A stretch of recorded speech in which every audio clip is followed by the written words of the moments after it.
रामकृष्ण हरी. एकदा हात वर करून रामकृष्ण हरी.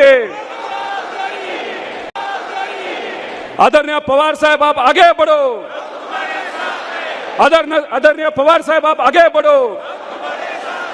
स्वाभिमानी महाराष्ट्राच्या समोर असेल तर एवढा कमी आवाज नसतो.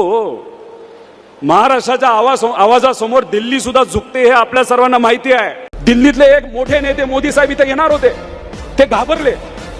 लोकसभेच्या काळामध्ये याच पुण्यामध्ये येऊन भटकती आत्मा बघण्याचा आणि शोधण्याचा प्रयत्न त्यांनी केला. तिथं सह्याद्री ज्यांनी या महाराष्ट्रामध्ये गेल्या 50 वर्षांमध्ये खूप प्रामाणिकपणे काम केलं. हा सह्याद्री पाऊस असो नाही तर उन्हाळा असो नाही तर दुष्काळ असो, पण ह्या महाराष्ट्राच्या लोकांसाठी उभा त्या ठिकाणी ठाकलेला आहे. आणि जी गुलाबी गँग आहे त्या गुलाबी गँगचे कमीत कमी नाही तर जास्तीत जास्त 11 आमदार तिथे निवडून येतील. बापूसाहेब तुम्हाला फोन येईल, बघतो हेच करतो तेच करतो, पण आता तुम्ही पवार साहेबांबरोबर आहात आणि पवार साहेब आजपर्यंत गेल्या 60 वर्षामध्ये दिल्ली समोर कधी झुकले नाही. आता आपल्याला सुद्धा झुकायचं नाही.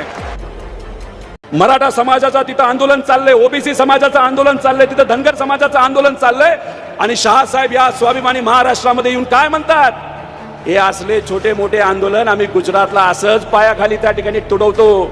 अहो शहासाहेब तुम्हाला गुजरातची सवय असेल, महाराष्ट्रातले स्वाभिमानी लोक तुम्हाला कळली नसतील. आणि कदाचित छोटासा ट्रेलर इथं असलेल्या स्वाभिमानी लोकांनी लोकसभेमध्ये तुम्हाला दाखवून दिलाय. तुम्ही फक्त 10 वर्षाचा अभ्यास करा. गुजरात पुढे घेऊन चाललेत आणि महाराष्ट्राला मागे मागे नेत गेलेत. अहो मोदी साहेबांच्या सरकारमध्ये एक सर्वे केला, त्या सर्वेमध्ये दरडोई उत्पन्न जे असतं म्हणजे तुम्ही कुटुंबासाठी कमवणारा जो पैसा आहे, पूर्वी जो कमवत होता आणि आता जो कमवत आहात आणि जो खर्च वाढवलेला आहे, आपल्या महाराष्ट्राचं सगळ्यात जास्त नुकसान झालंय आणि गुजरात हा कुठेतरी पुढे गेलेला आहे. म्हणून मी तुम्हा सर्वांना सांगतो, भाजपला या राज्यामध्ये सरकार कशासाठी पाहिजे, फक्त गुजरातच्या नेत्यांना खुश करण्यासाठी आणि आपल्याला मागे नेण्यासाठी. त्यामुळे निर्णय आपल्या सर्वांना घ्यायचा आहे की आपल्याला महाराष्ट्रासाठी लढायचं का गुजरातसाठी लढायचं. आणि मी तुमच्या सर्वांकडे बघून आत्मविश्वासाने सांगतो, इथे असणारा प्रत्येक स्वाभिमानी कार्यकर्ता, इथे असणारा तुमच्यासारखा प्रत्येक नागरिक मनामध्ये फक्त महाराष्ट्र धर्म मध्ये मनामध्ये घेऊन चाललेला आहे आणि महाराष्ट्रासाठी आपल्या सर्वांना तिथं लढायचंय. त्यामुळे हे सरकार फक्त लाडक्या खुर्चीसाठी लढते. अहो त्यांच्यामध्ये अवमेळ नाही. त्या तिन्ही लोकांना आता मुख्यमंत्री बनायचे. त्यांना असं वाटतं 2 उपमुख्यमंत्री झाले, कदाचित चुकून त्यांचं सरकार आलं तर त्या तिघांची अपेक्षा की 3 मुख्यमंत्री आपल्या राज्याला मिळावं, असं यांची परिस्थिती आहे.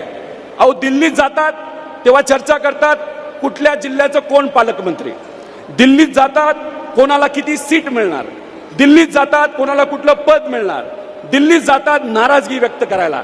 म्हणजे जे काय करायचं दिल्ली दिल्ली दिल्ली. अहो महाराष्ट्राला तुम्ही विसरलाय. महाराष्ट्र कधी दिल्लीकडे बघून मतदान करत नाही. महाराष्ट्र फक्त महाराष्ट्राच्या लोकांकडे, शिवशाहू फुले आंबेडकरांच्या विचाराकडे बघून त्या ठिकाणी मतदान करतं. मी आपल्या सर्वांना सांगतो, हे टेंडरबाज सरकार आहे आणि या टेंडरबाज सरकारला जसा टँकर हा खड्ड्याखाली गेला, या सरकारला सुद्धा या विधानसभेमध्ये आपल्याला खड्ड्यात गाडायचंय.